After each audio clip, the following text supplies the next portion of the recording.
સ્વાધ્યાયનો દાખલા નંબર 1.2 મિત્રો બે વિદ્યુતભારો આપેલા છે 0.4 માઇક્રોકુલમ અને -0.8 માઇક્રોકુલમ. બંને વચ્ચે લાગતું સ્થિત વિદ્યુતબળ 0.2 ન્યૂટન જેટલું છે. બે પ્રશ્નો આપણને અહીંયા કરેલા છે કે બે વિદ્યુતભારો વચ્ચેનું અંતર કેટલું હશે અને બીજા ગોળા પર પ્રથમ ગોળાને લીધે કેટલું બળ લાગે. આ બે પ્રશ્નો આપણે અહીંયા સોલ્વ કરીએ. સરળ દાખલો છે એકદમ. જો પહેલાં તમને એક ક્લિયર કરાવું કે ઘણીવાર સામાન્ય ભૂલ શું થતી હોય છે. દાખલા તરીકે 10⁻8 કુલમ આ એક વિદ્યુતભાર આપેલો છે અને ઘણીવાર ભૂલ એ થતી હોય છે કે આ વિદ્યુતભારને વિદ્યાર્થી મિત્રો ઋણ ગણી બેસે છે. તો યાદ રાખો, આ ઘાતમાં ઋણ નિશાની આવી એનો મતલબ એવો નથી કે આ ઋણ વિદ્યુતભાર છે. જો આની આગળ માઇનસ લખેલું હોય, આ પ્રમાણે આપેલું હોય તો આ ઋણ વિદ્યુતભાર દર્શાવે છે.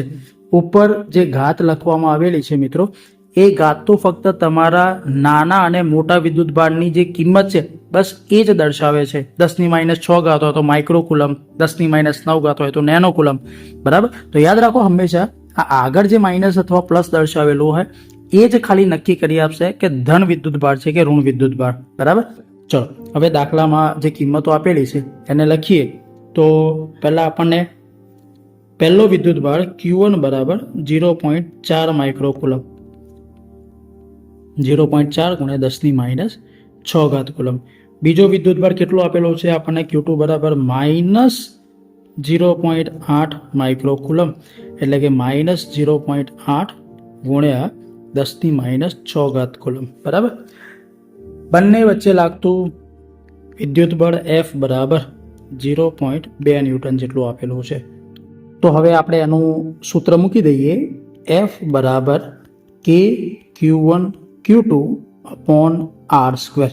હવે આમાંથી R² ને કરતા કરી લો તો શું લખાય? KQ1 Q2 upon F. K ની કિંમત થશે 9 × 10⁹. Q1 ની કિંમત કેટલી છે? 0.4 × 10⁻6. Q2 ની કિંમત, હવે બરાબર સમજો, અહીંયા આપણે ફક્ત મૂલ્ય શોધવા માંગીએ છીએ.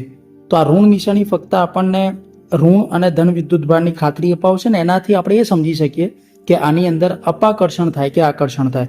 બાકી એનું મૂલ્ય શોધવા માટે તમે આની કિંમતને ધન લઈ અને સાબિત કરી શકો. તો Q2 ની કિંમત આપણે ફક્ત 0.8 × 10⁻6 મૂકી સાબિત કરીશું. બરાબર? બળ કેટલું આપેલું છે? 0.2 ન્યૂટન. તો આ મૂકી અને એનું મૂલ્ય લાવશો મિત્રો તો તમને R² ની કિંમત જે મળશે, બરાબર, એ કેટલી મળશે? R² બરાબર 144 મળશે × 10⁻4.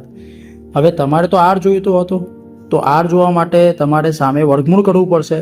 તો R ની કિંમત લાવવા માટે 144 × 10⁻4 નું વર્ગમૂળ કરો તો આપણને આન્સર મળશે 12 × 10⁻2. એકમ શું લખાય? મીટર લખાય. તો આને તમે 0.12 મીટર પણ લખી શકો. બરાબર? આ પ્રમાણે અંતર મળી શકે. બીજો ક્વેશ્ચન શું કરેલું છે આપણને કે બીજા ગોળા પર પ્રથમ ગોળાને કારણે કેટલું બળ લાગશે. મિત્રો બંને વિદ્યુતભારો એકબીજા ઉપર જ્યારે બળ લગાડશે, Q1 વિદ્યુતભાર અને Q2 વિદ્યુતભાર એકબીજા ઉપર આકર્ષી પ્રકારનું બળ લગાડશે. બરાબર? આકર્ષી પ્રકારનું બળ લગાડે તો પહેલો ગોળો બીજા ગોળા ઉપર જેટલું બળ લગાડશે એટલો જ બીજો પહેલા ઉપર બળ લગાડશે. આ બંનેના બળો સમાન મૂલ્યના અને ફક્ત પરસ્પર વિરુદ્ધ દિશામાં હોય છે. તો બીજાનો આન્સર એનો એ જ થશે જે આપણને અહીંયા બળની કિંમત આપેલી છે. તો બીજામાં આન્સર લખી શકાય કે બીજા ગોળા પર પહેલા ગોળાના કારણે લાગતું બળ એટલું ને એટલું જ લાગશે, 0.2 ન્યૂટન જેટલું. અને એ પણ કેવું હશે? આકર્ષી પ્રકારનું. બરાબર? આ પ્રમાણે એનો જવાબ લખી શકાય. બે ગોળા હતા 1 અને 2. તો એના પર બીજાના કારણે પહેલા ઉપર લાગતું આકર્ષી બળ આ દિશામાં લાગતું હોય તો પહેલા વડે બીજા ઉપર લાગતું આકર્ષી બળ આ દિશામાં લાગશે. બરાબર? તો આ પ્રમાણે સમજી શકાય.